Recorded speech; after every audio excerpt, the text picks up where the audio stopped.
From the beginning of One Piece, it's clear that the Marines are the biggest enemies of the pirates and pose a huge obstacle to Luffy becoming the Pirate King.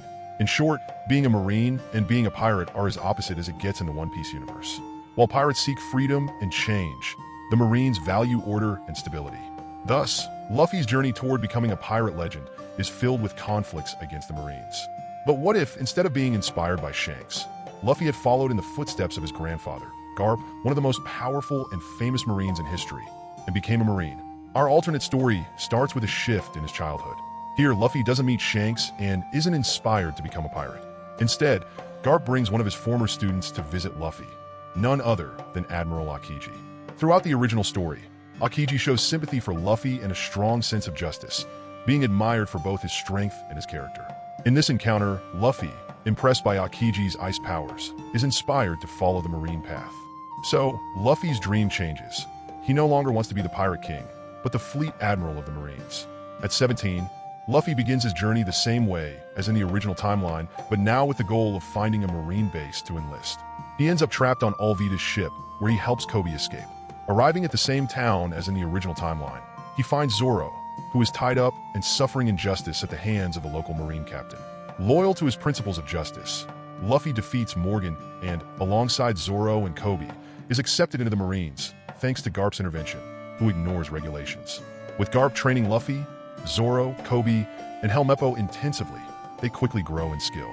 However, with no need for a new boat, they don't go to Syrup Village, where Usopp would have joined them. Thus, Kuro's plan to loot the village succeeds, and Usopp does not survive. However, passing by the Bartai restaurant, Luffy convinces Sanji to join the Marines after a battle with Mihawk that leaves Zoro even more determined to grow stronger. The next stop is Nami's village, where Garp, knowing about the local corruption, intervenes, allowing Luffy to defeat Arlong. Nami, now motivated to honor her adoptive mother and draw the world map, joins Luffy's group. Upon arriving in Alabasta, Luffy and his group encounter Crocodile's influence. Garp stops Luffy from attacking, as Crocodile is protected by the world government. This encounter leaves Luffy deeply frustrated with the Marine system, which allows such injustices to occur.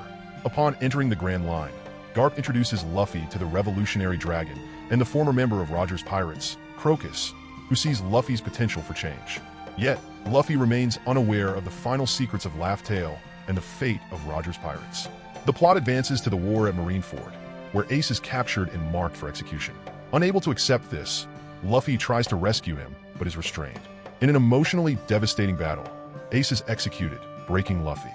After the confrontation, Shanks approaches Luffy, encouraging him to use his power to change the world and asking him to meet in 2 years in the New World.